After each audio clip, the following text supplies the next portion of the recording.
right until you're done. I can't get you off my mind. So sweet, yeah, I need it from you.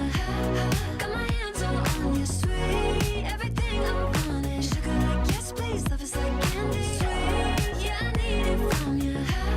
Got my hands all on you, sweet. Everything I want is sugar like yes, please. Love is like candy. Oh, what a rush each time you catch me. Chasing after the way you love me. Color my life up like confetti. Baby, you make me feel so lovely. I keep on running, no, I should've wanted I keep on running right until you're done. I can't get you off my mind. So sweet, yeah, I need it from you. Got my hands all on you, sweet. Everything I want is sugar like yes, please. Love is like candy. Sweet, yeah, I need it from you. Got my hands all on you, sweet. Everything I want is sugar like yes, please. Love is like candy. Sweet, yeah, I need it from you. Got my hands all on you, sweet. Everything I want is sugar like yes, please. Love is like candy. Sweet, yeah, I need it from you.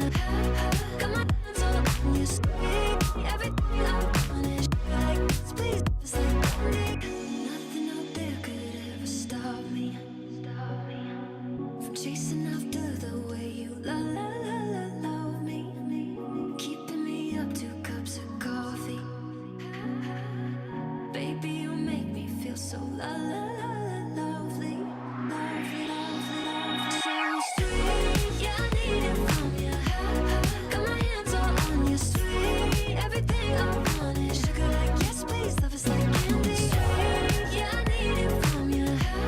Got my hands all on you, sweet. Everything I want is sugar like yes, please. Love is like candy. Sweet, yeah, I need it from you. Got my hands all on you, sweet. Everything I want is sugar like yes, please. Love is like candy. Sweet, yeah, I need it from you. Got my hands all on you, sweet. Everything I want is sugar like yes, please. Love is like candy.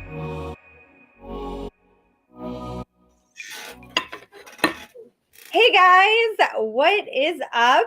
It's Ken and I coming to you pre-recorded. We are not live today. Yeah, we're on the road, guys. So we're doing this a few days early.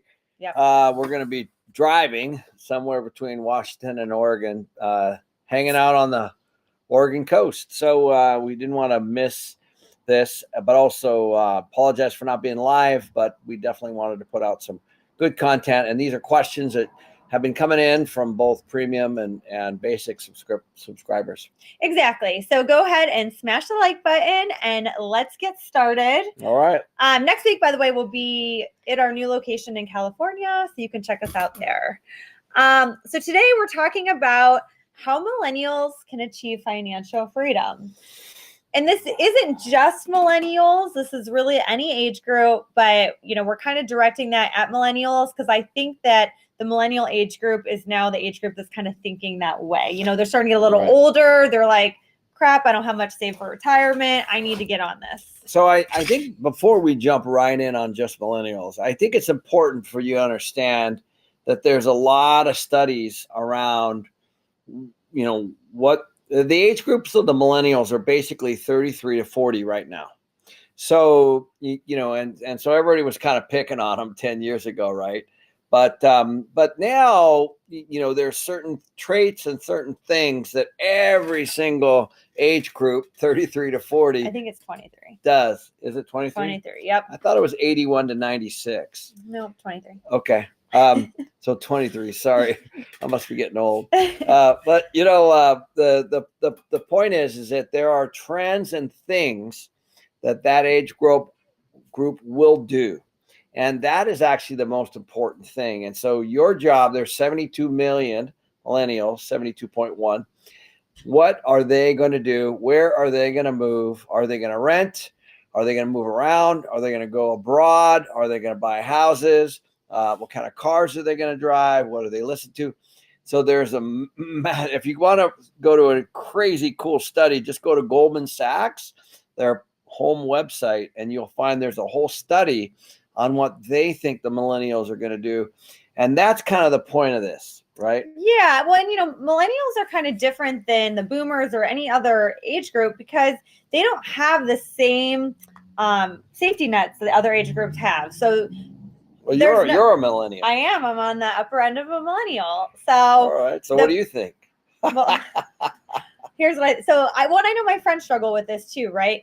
Their pensions are going away. Like you hardly ever find a job anymore with a pension, like you used to, that's going to take care of you. We're dealing with inflation, as we've talked about on this show, and inflation is going to eat away at any kind of savings and 401ks that they have.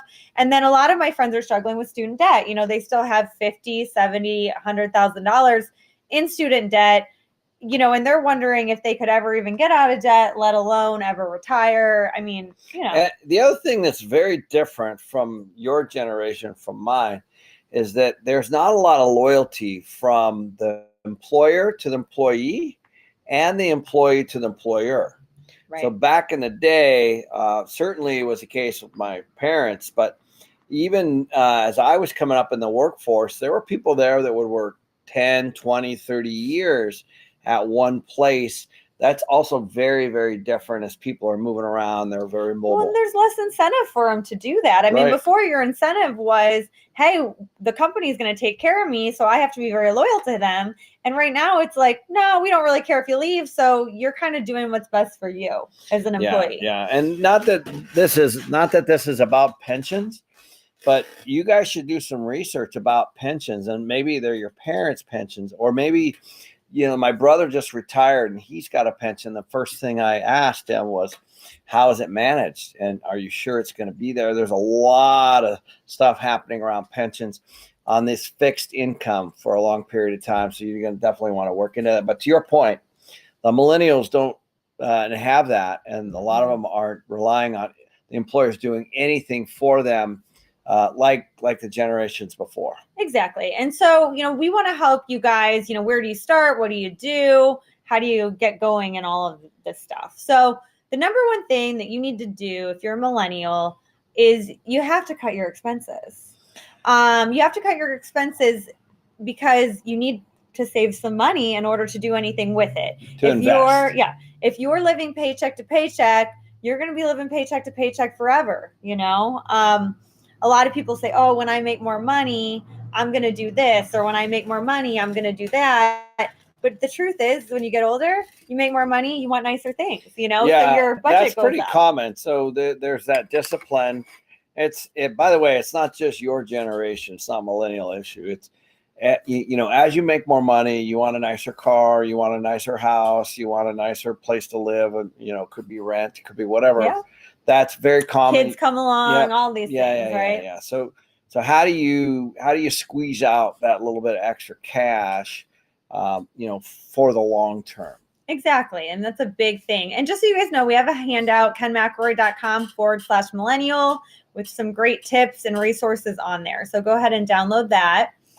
But I think the second one, even more important than cutting your expenses, is really to have a plan for your money. Most people of all ages have no plan for their money. That's the thing. Well, I think it would be interesting if you talked about, because you started as a teacher. Yeah.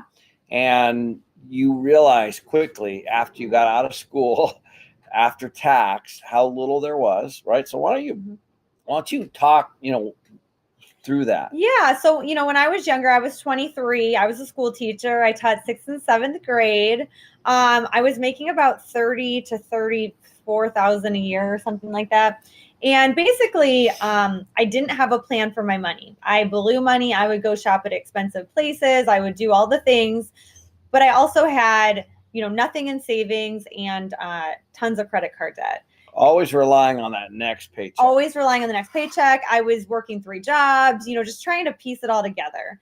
And what I realized is that I needed to find something that paid better than teaching, because I just couldn't live the lifestyle I wanted on that salary. So then I moved into the corporate world, and, did all of that. And then I started my own business and started to make a bunch of money there. But what's interesting about it is that when I was a school teacher making the least money I ever made in my life, I had no plan for my money. So I just put everything on credit cards. I would get a second job. I didn't know how much I was spending versus I wasn't saving anything. I didn't know where my money was going. So what happened was when I quit teaching, I moved back home with my parents. So when I moved back home with my parents, How old were you then? like 25 or 6. Okay.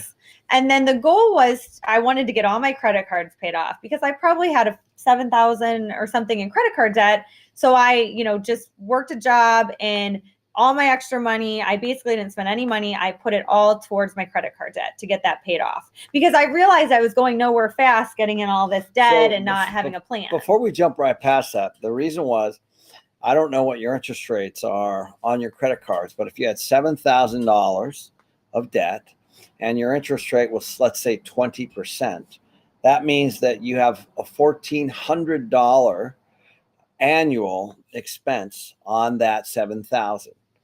That's 20% of 7. So what that means is that, you were sitting there with well over $100 a month of payment just to keep up with the actual interest, not even cutting into the 7. And I think that's important for people to know. So you recognized that you had this high cost debt. Yes. And that you needed to clean that up first. Well, I just wanted to be able to live a simpler life because I definitely was not having fun working to just pay off my credit card and I was getting in over my head. So, it took discipline because I had to move home. But you had nice clothes.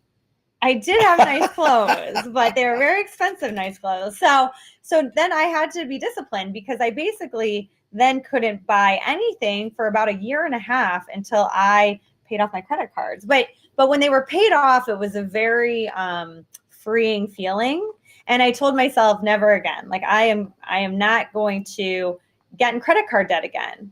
However, I wasn't at the point yet where I was saving any money mentally. I just said, listen, I'm okay paycheck to paycheck, but I'm not going to go beyond paycheck to paycheck. One other thing that you did, because when I met you, is that you had an old car and you paid it off and you just kept it maintained. And your idea, because you told me, is that you just didn't want a car payment. Yeah, I kept that car for a very long time. So funnily enough, when I first became a teacher, I bought the new car, right? So I was like, oh, I'm a teacher now. I got to have a new car. So I bought the new car and I had a pretty affordable car payment, but still, I was paying on the car. So fast forward to working corporate, I was out of debt, paycheck to paycheck. I then started an events company. So I was doing big events and that kind of grew and turned into my full-time work. Side hustle though. Well, initially it started as a side hustle. That's what I'm saying. Yeah, it started as a side hustle. So I was working my corporate job, doing events on the weekends or after work. And then it kind of over a course of about a year and a half turned into my full-time income. But what was funny is I started to make quite a bit of money at that business. And I could have got a new car. I could have bought nice clothes again. I could have done all the things that I was doing before, plus some, and been totally fine. But instead, I said, I need to start investing for my future. So I basically lived like I was still like making 30 grand a year. I would shop at some cheap stores. To your point, I kept my car for 10 years until I like absolutely had to get a new one. I did all of those things. And I was putting money away to invest in my first condo that I was going to live in. And I wasn't thinking of real estate investing yet. I just knew that if I could pay off a condo and not have any kind of rent or mortgage payment, that I would be in a really good position. Right. And I think that's the second that's the second point here is you got to have your plan for your money. So you got rid of your debt, you got back to call it zero. Mm-hmm. And then you start to build a plan. And that's, I think, what happens. A lot of people, especially with, some of the folks where we're going to see, if they're not house rich, you're going to be potentially in trouble. Yeah. Well, and even for me, like I would keep a little notepad, and I know there's better apps you can use, but on my phone, and every time I spent money, even on the littlest thing, I would write it down, and that was my spending money. And then I had my grocery money and my gas money, and everything else was kind of a fixed expense. But I'll tell you, if I was if I didn't have any money left on my notepad to buy a new pair of shoes or to buy something that I needed, then I didn't get it. Even though I had money in the bank to get it, I could have just pooled. It's not like I didn't have the money. It just wasn't part of my financial plan. Well, I remember you had a set number that you would spend every month, right? I still do. Oh, yep. I still do. And so, that, and the numbers went up a little bit as I made a little bit more money, but I mean, not much, because I want to save a lot of that money. But if you don't have a plan and you're not writing down where every dollar is going, you're not going to ever be able to save money because you're just going to spend it. I mean, you don't even realize what you're spending it on, And so, well, things add up, your daily, your routines, you go get a smoothie, you go get a Starbucks coffee, you go to lunch, and and I started adding those up for my kids. One day we just sat down, and it could be thousands of dollars a month that just slipped through at these $20 to $30 sittings, right? Yeah, definitely. And it really, really adds up. It does add up. And the thing is you might think, well, I want to spend my money and I want to, have fun. And this is my time to really, have fun and do all these things. I still had a lot of fun. I just kind of did it on a budget. You know what I mean? Instead of buying a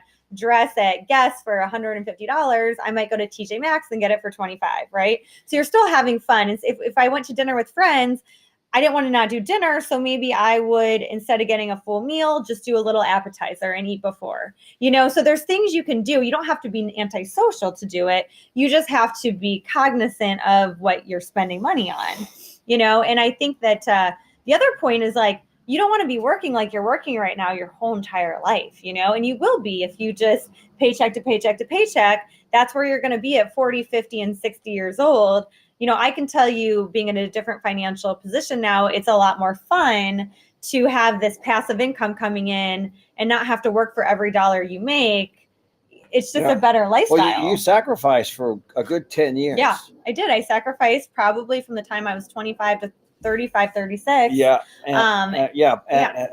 With this kind of discipline. Yep. But now you've got 3 rentals that provide thousands and thousands a month of passive income, and you're still young, and so not to mention the equity that you've gotten in those houses. We're just talking about you've now created a situation where you have enough passive income to more than cover your monthly expenses. Right. My passive income now is more than I made as a teacher. So I mean, and that's so nice because I now have time to do other things that I love and still have other side hustles and still saving for that next rental.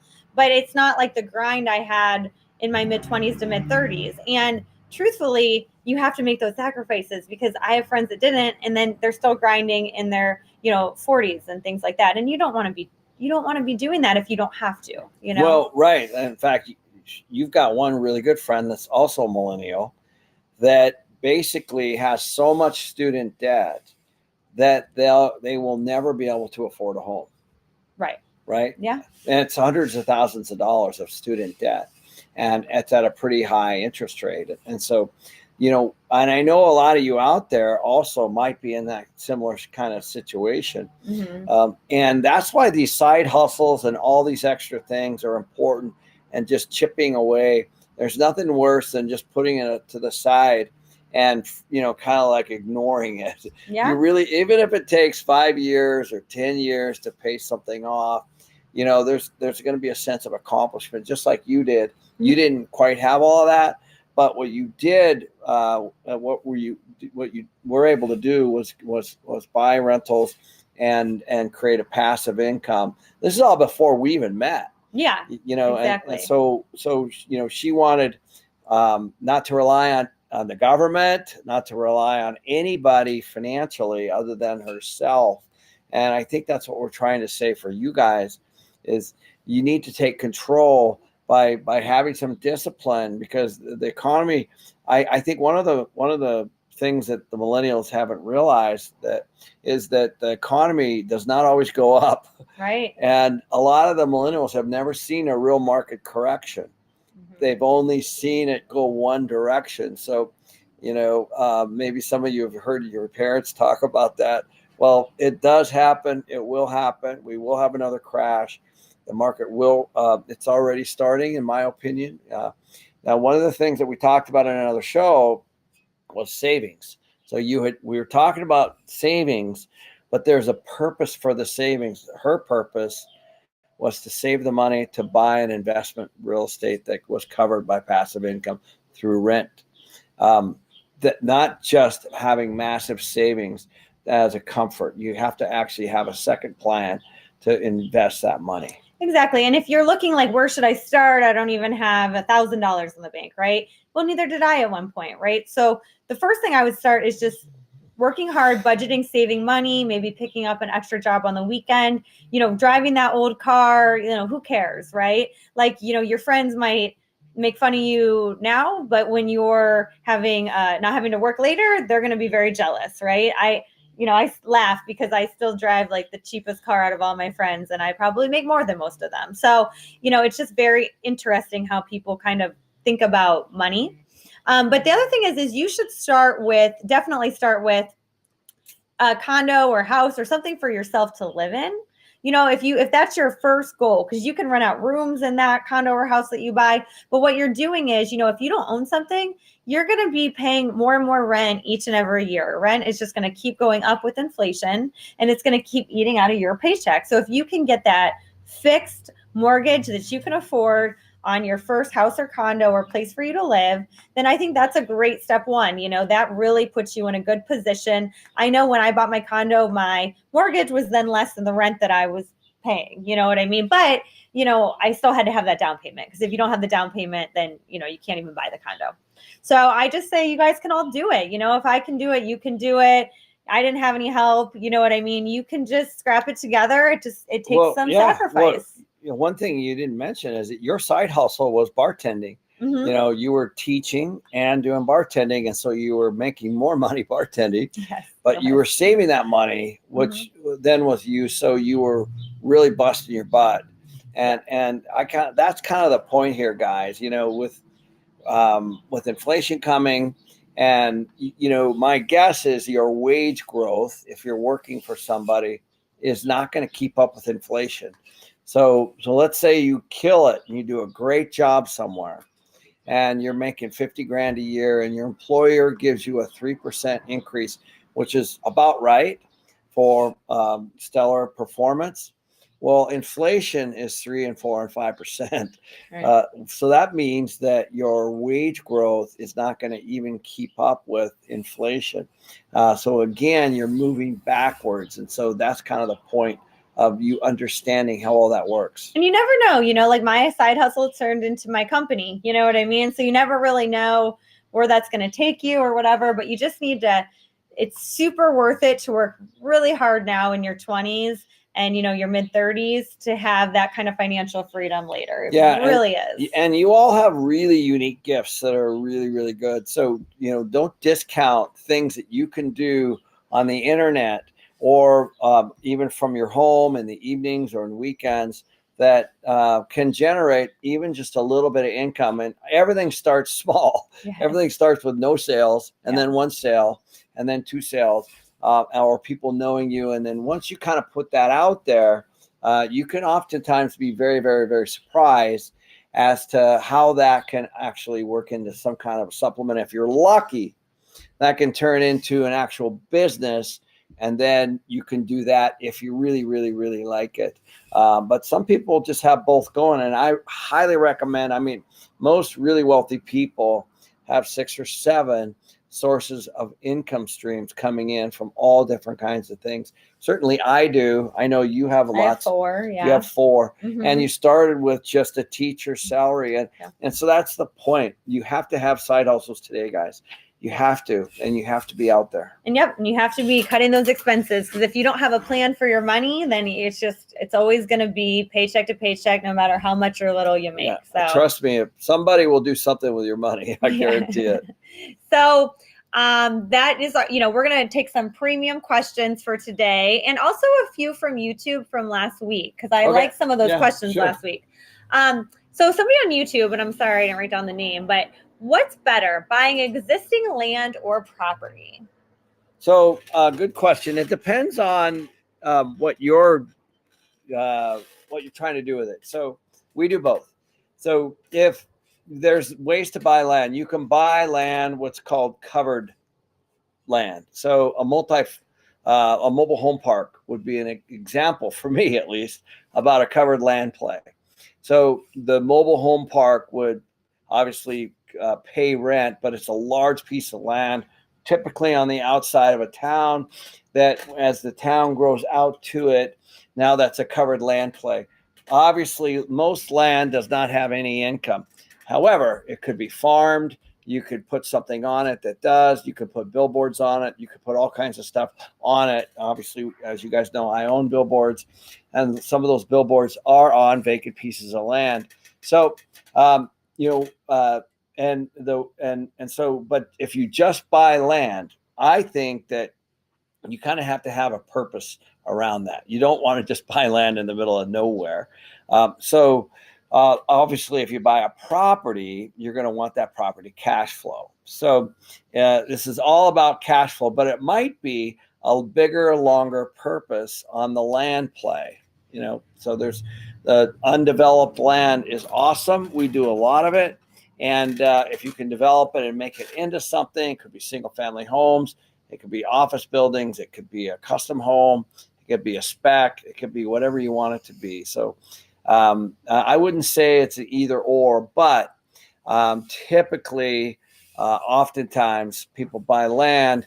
It's more of a capital gain strategy. In other words, they're doing it to exit and get a bunch of cash and do it again. So as you guys know, I'm a big cash flow guy. So I would suggest that if you do buy land, figure out a way to have it cash flow.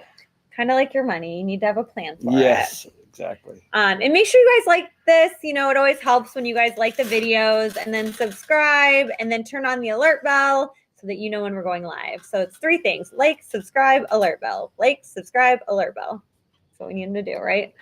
Okay, our next question is premium, and it comes from Natalie. What precautions should I put in place if I'm going to allow animals in my unit? So she's going to rent to people with animals. What should she do? Yeah. So we're very pro this, by the way. I know some might surprise you. We love animals, and we allow them in our units. Yeah, we do. We actually got an award for MC Companies for from the I'm trying to remember. Apartment Association? No, it was a animal rights. They were because we actually went out, and our whole company embraced pets. And so nationwide, all of our apartments, all of our rentals embrace pets. And so you go into our rental offices, we'll have dog leashes, we'll have bowls, we'll have all those kinds of things. And we put in pet areas. So we embraced it for multiple reasons. One is most people are traveling now, especially and they like to bring their pets. I certainly have. You have. We have 2 dogs with us right now in Idaho that we drove up, and we'll drive down to Oregon and California. We'll have our pets, and so it's a big thing. And I think Kipton Hotels and some of the hotels have come out with this pet policy. But how about the apartments? So let's answer your question here. So if you go to kenmcElroy.com, you'll find we have some pet agreements on there. The first thing is you absolutely positively have to have a pet agreement. You have to have pet rent and pet deposits. Yes. So you want to make sure that if there's any damage, obviously inside or even outside from the pet, that it's covered. How much do you think that a good deposit is for a pet? So it depends. It could be $250, it could be $500 as a deposit. And for us, we might get even a $50 pet rent for that, because the other thing to consider is if you've got carpet, it's probably going to be in worse condition than if you maybe just have hardwood floors or even the full hardwood floors. So if you do have a rental, you're going to want to make sure that it's set up for pet and kids. Obviously, you can't discriminate against kids, but the point is kids can do quite a lot as well, especially young kids. As they grow up. But right. What the main thing is you got to kind of decide on, are there age or breed restrictions on your pets, and you definitely want to get them boxed into some kind of an agreement so that you're protected. So a pet agreement, and then you're going to want your pet rent, which I also do $50 a month. It could get a little extra money. And then the deposit, and you can make the deposit refundable or non-refundable. I personally do refundable. I know some people do and don't. I figure if they do damage, I get money. You know what I mean? And so, I will tell you this. My experience has been pet owners. We've never had a problem. Pet owners are pretty responsible, and they know that a lot of landlords don't like pets, don't like to have pets because there's a perception around them. And so in some cases, they can do damage. Yeah, definitely. So you just, I think you should embrace it and put a policy around it. Yeah, and just remember, you're already checking these people's credit score, and you're checking their background and their last landlord. So you're going to have a good idea who the person is, and who the person is going to dictate a lot of the time how their pet is, cared for. So Samuel from Premium, and make sure you guys, if you're interested in Premium, we always answer all the Premium questions. So join our Premium group, kenmcelroy.com/premium. Samuel asked, if I rent out a room in my apartment, am I breaking my lease? And should I have them sign a formal contract? So good question. Typically it's called subletting. So, there's usually, if you're renting from a landlord, there's usually a clause in there that says that you can't sublet. In other words, if you think about it, you could actually rent someplace for $1,000 and then rent out, 4 bedrooms for $500 each and make it $2,000. That's actually what a lot of Airbnb people are doing, is they're taking down these houses and paying flat fees to the people that own the houses, and they're running Airbnb businesses. So they pay the rent to the landlord, and then they get the overage, if there is overage, based on how they're running it. So it's kind of the same question. The answer is you are not necessarily breaking the lease, you're violating the lease, would be my guess. If you're doing that, the way to do it, however, is the landlord's only going to care if who's on the lease. They're not going to want multiple people responsible for the lease. So it's probably going to stay in your name. My suggestion is, if you do you want to have obviously a separate contract, but you could be violating the lease from a sublet standpoint potentially. Yeah, and you could always just check with your landlord and kind of let them know what you're planning on doing. You definitely want to have them sign a formal contract, because it would be the same kind of rental agreement. They live there. So if you don't have something in writing, the person could say that, they're just allowed to live there for free. And there's really nothing you could do about it if you didn't have a formal lease. But keep in mind, you're then taking on all of the things a landlord takes on. So if they stop paying you, the eviction, everything is going to fall then on you. And your landlord's really not going to care. You're going to be the only one on the lease. So the landlord doesn't really care about this other person. They're just going to expect the money from you. Yeah, all true. So, but it's a great way to make that extra income we were talking about. It for sure is. I know my son just went through this, and it happens a lot in college towns, where they'll take down a big house, maybe a 4 or 5 bedroom, and roommates move in, they move out, college kids. And so sometimes they're vacant, sometimes they're not. And the landlord doesn't care. The landlord just wants their rent. Exactly. So, be very, very careful and make them sign a formal contract. Yep. So Max from Premium wanted to know, if boomers are moving into senior living, will that create a bigger housing supply? So, you basically are setting up that question to be a yes. So, well, right. Are they moving into senior living? If they're moving into senior living, will it create a housing supply? It'll create more housing demand for that senior living, obviously, based on the wording of your question. But I think what you're trying to say is, as baby boomers age, they're going to, and it's already starting, they want to kind of rent more. Mm-hmm. And, and so there's different kinds of senior living. So if you think about it, there's active senior, which is, let's say, 55. And then there's, senior projects, which are typically age restricted. which means that, and I own some of these, which means that you have to be of a certain age even to move in. And then you have the assisted care, which is more services, and you're going to that's going to kind of move up to, depends on how you maintain your health. And then the next one after that is more congregate care, as you guys know, and then nursing homes and stuff like that. So senior living is a big category. And so I would encourage you, each one is very, very, very different. So, some provide medical, some provide food, some don't provide anything. So it just depends. But how do you think that's going to affect the housing supply, though? Or do you think it's going to affect it? Well, there's already people out there trying to supply housing for seniors, and there's all kinds of senior projects and but no different than Well, but I think what he's else. asking, though, is that the regular housing supply, like if all these people are moving out of their regular houses into senior living, will it create more of a...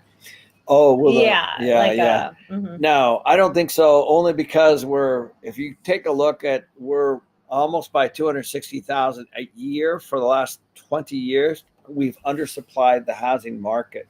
That's part of the reason why you guys are seeing the prices go up like they have. Typically, if they do move, a lot of that housing supply doesn't necessarily always hit the market. A lot of times it goes to their heirs. Sometimes they rent it. Like in my particular case with my mom, we just rented her home, which then paid for her, living, and her monthly rent. So we rented her home, which covered her monthly rent. So we didn't actually sell the house. Right, exactly. So David from Premium wanted to know, do you like investing in condos or should I stay with single family? So great question. Pros and cons to both. Obviously, if you're in downtown Seattle, you're not going to find a house. You're probably going to find an apartment or a condo. If you're on the suburbs, then and condos and houses are equally priced, you're probably going to want to lean toward the house because you're going to have yards and garages and all those kinds of things. And not that condos don't have garages. Sometimes they do. The one thing that a condo does, which I like and I don't like, is it has a monthly homeowners association fee. And so that fee is in place to cover all the common area. And so those fees can range greatly. I've seen them at $200 a month, and I've seen them over $1,000 a month. So depending on that's an expense that you have to pay to the HOA. And then in addition to that, you can also find some HOAs haven't done a good job maintaining their exteriors, and so there's potential for these capital calls and these special assessments that you have to pay. So I'll tell you, because I have both, right? I have a house and I have a couple condos, and the HOA fee really eats into my cash flow with the condos. However, it's easier, managing my own properties because they take care of anything externally. So if there's like a couple months ago, I had a big leak come through one of my condos and it was leaking on the floor and it was like 11 o'clock at night.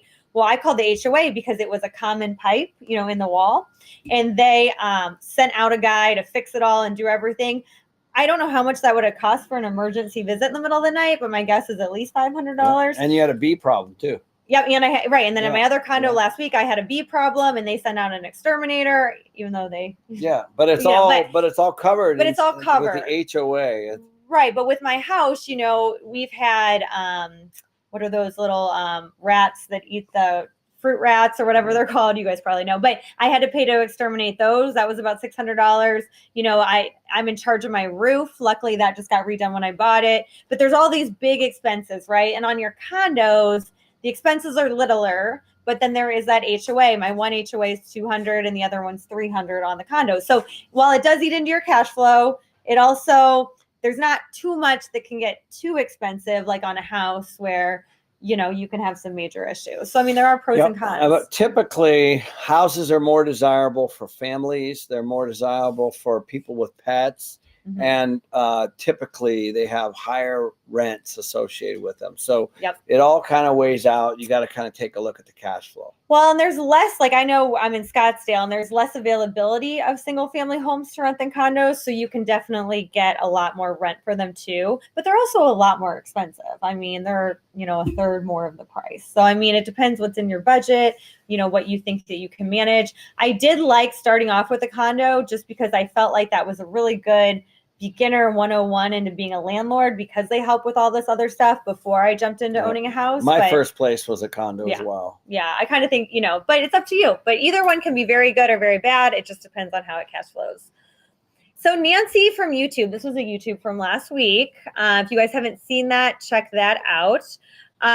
Nancy said, do tenants normally pay for bug spraying and lawn care, or do I? So interesting. If you're in an HOA, if you're in a condo, they take care of all that. They take care of all that stuff.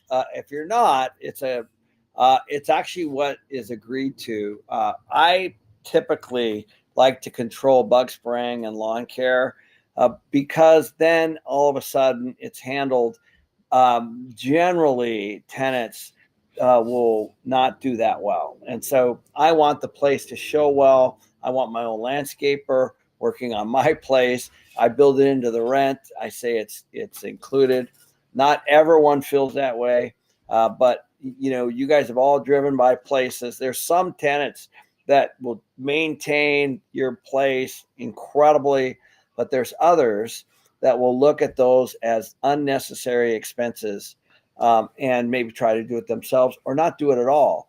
So that's really the risk. Right. And then you get the issues, right? So say you're not spraying for bugs and your tenant decides, I'm not going to pay $100 every couple months to get the bug spraying done. Well, now you have a bug infestation. So now that's your issue and they can just move out. And they can move out. And same with the yard. If the yard's overrun and neighbors start to complain, or if you have an HOA that doesn't, like my HOA doesn't take care of the backyard, then you're going to get HOA notices and you're kind of babysitting that. So it's a little bit easier to just bill it in and just kind of have them do it.